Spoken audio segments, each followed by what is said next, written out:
In the United States, the Republican Party's hopeful ahead of the midterm elections in November. The polls are good and the energy among Conservatives is high, although there is uncertainty about whether the Tea Party's effect on the outcome will be good or bad for the Republicans. The Democrats, for their part, are struggling with public disenchantment over lagging jobs growth and soaring government debt. Grover Norquist is the founder and president of Americans for Tax Reform, a conservative group that advocates smaller government. He's regarded as a conservative policy leader. Mr Norquist is in Australia as part of the Pacific Rim Policy Exchange, and he's been good enough to join me in our Sydney studio tonight. Welcome. Good to be with you. You were in Canberra today for meetings with members of the Liberal Party. What did you talk about? They were very interested in the Tea Party movement, how it was going and how the elections looked in the United States. And as you were saying, it looks very good for the Republicans. They'll probably take the House of Representatives and strengthen in the Senate. And the Tea Party is best understood as sort of independents, non-aligned people, not Republicans or Democrats, who've been terrified by the amount of spending. And so this year they're voting against the Democrats and for the Republicans. It's a large influx into the modern Republican Party. Does that mean, if they're non-aligned, that they're a movement that the Republican Party can't necessarily rely on going ahead? Well, they can, as long as the Republicans keep their word and oppose overspending. These are people who are moved by the spending issue. Now, the Democrats are committed to spending, so they're not available to the Democrats. So as long as the Republicans stick with their position of lower spending and restrained spending, the Tea Party activists will vote with them. Obviously, in any political contest, there's always lots of different issues around, and spending's one of them, and there are other things that come up, like we saw this mosque issue in New York recently. Does that muddy the waters somewhat then if you're trying to rely on the support of that group? Well, I would argue that the number one issue is spending. What moves independent voters, non-aligned voters towards the Republican is spending. Any moment talking about immigration or mosques or anything else is a wasted moment for Republicans. So while there have been some Republicans who've wandered off and chased shiny things and been distracted, most candidates have stayed very strictly on the spending issue. They don't want to get off that. What's the temptation with chasing down those shiny issues, as you put it? Well, you're wasting your time because you're talking about an issue that doesn't move votes. You're talking about an issue people like to talk about, but it doesn't move votes. Maybe somebody who's planning on voting for you because of spending is also vaguely interested in some other subject. We did this once before in 1998 with Monica Lewinsky. The Republicans were poised to pick up 20 seats in the House in 1998, second midterm election with an unpopular president, and instead Republicans spent time talking about Monica Lewinsky, the president's mistress, and people agreed, yes, that was very tacky of the president, but it didn't move their vote on House candidates. So instead of gaining 20 seats, we lost 5. If you want to talk about a Lewinsky mosque, it's the same sort of thing. Talking about an issue that doesn't move votes. The good news is that's largely been tamped down with the contract with America for 2010, or Pledge to America, that the Republicans came up with. They focused solely on spending, taxes, size of government. The discipline is back.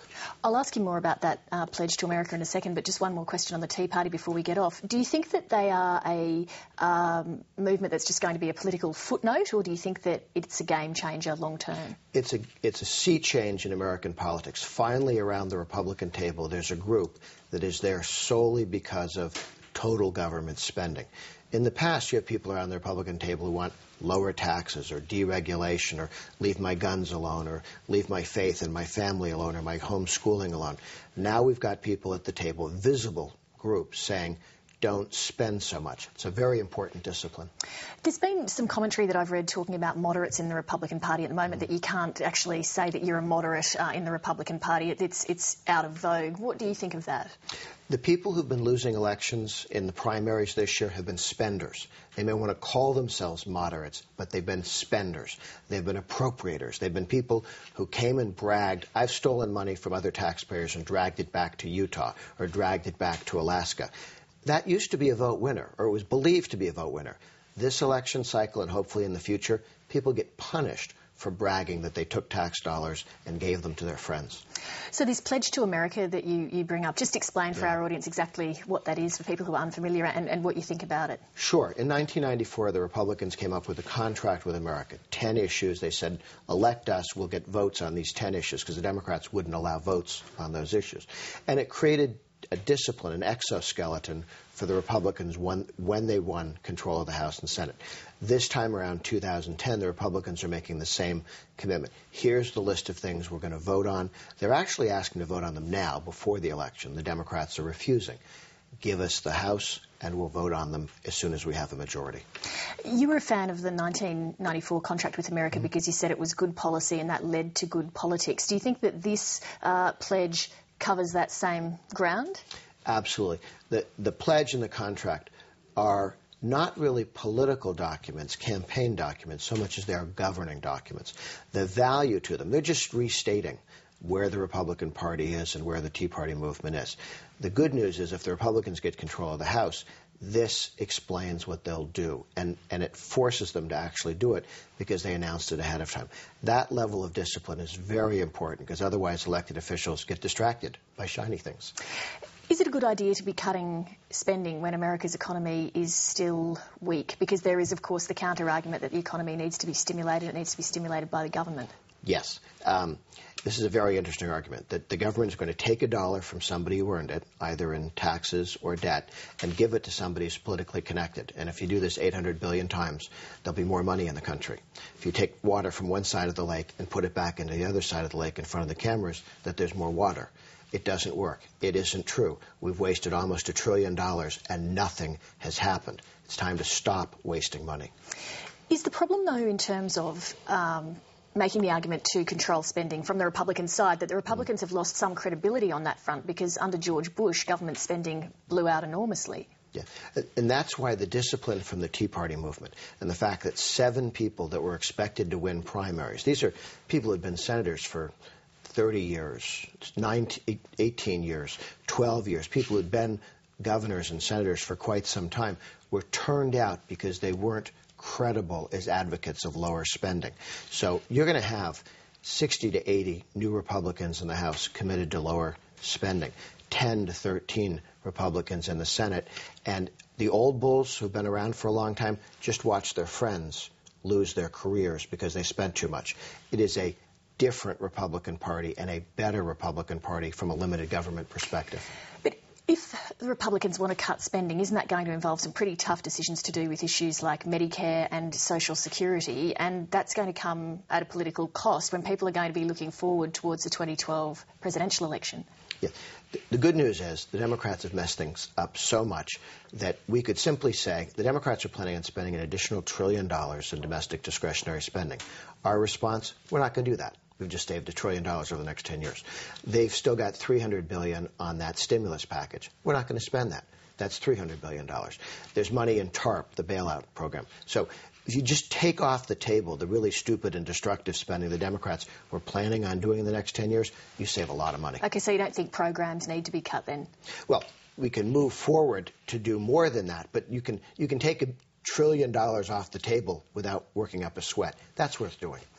One of the key points of difference coming up to the midterms is around the issue of tax cuts and extending tax cuts that were introduced by the Bush administration. The Democrats want to extend them only to the middle class, and the Republicans say that they should be extended across the board.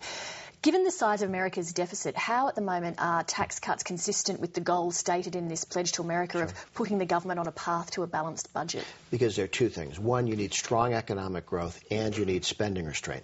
And the way to get strong economic growth is to reduce marginal tax rates. Every time the United States has cut marginal tax rates in the 20s, in the 60s, in the 80s, you had strong growth. If you grow at 3% a year instead of 2% a year, just 1% more a year, over a decade, that brings in $2.4 trillion in additional revenue. If you want to reduce the deficit, if you want to pay down the debt, the most important thing you can do is have strong growth. And that's where the Bush tax reductions, the rate reductions, were very important. Taking those away would be a mistake. How quickly or slowly, though, would that growth happen? Well, depending on which taxes you cut. If you took the capital gains tax to zero, you could increase spending rather dramatically next year. You've been quoted as saying, my goal is to cut government in half in 25 years to get it down to the size where we can drown it in the bathtub. Yeah. What do you think the role of government should be? It should be limited to the Constitution, things that are listed in the Constitution. And unfortunately, our government has gotten too big to the point where it's destructive. We learned from welfare reform that we spent 60 years spending a lot of money to make people dependent, to break up families, to destroy neighborhoods. And the money was not only wasted, it was destructive. There are a number of things that the government does. We, for 60, 70 years, regulated the price for trucking, rails, buses, and airlines, all of which made the economy less efficient and people poorer. But when the government stopped doing those things, we became a richer and more prosperous nation. So we need to make a list of the things the government's doing that are destructive and stop those. You say the government's role should be limited to the Constitution. A lot of my audience wouldn't be familiar with what that actually means because they're not that familiar with the US Constitution. What are you talking about specifically? That's okay. Many congressmen are particularly conversant with the Constitution. And one of the things about the Tea Party movement is that people carry around the Constitution, and they've started to focus on that again. The Constitution has a list of things the government's allowed to do, and a list of things they're not allowed to do.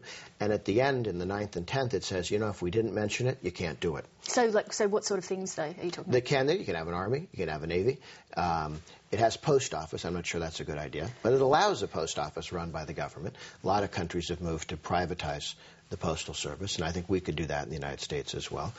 There are 800,000 government workers in the Postal Service. Why not turn that into a company and let it be privately run to compete in the private sector with FedEx and UPS?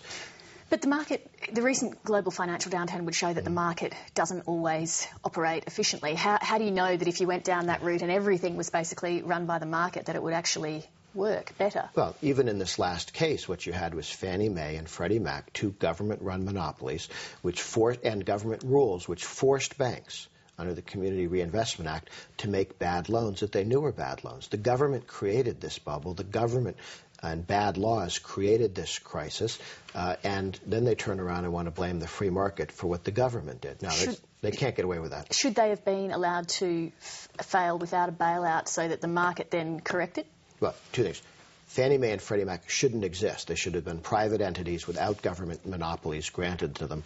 The government should not have passed a law forcing good banks to make bad loans. Now, once you've done that, what we ought to do is undo the bad loans, get rid of Fannie Mae and Freddie Mac, break them up and turn them into 10 smaller private companies, not two big monopolies, and get the government out of that area, not go around and subsidize failure. There are many more things I'd like to ask about, but we're out of time. Thank you very much, Mr. Norquist, for coming in. Good to be with you.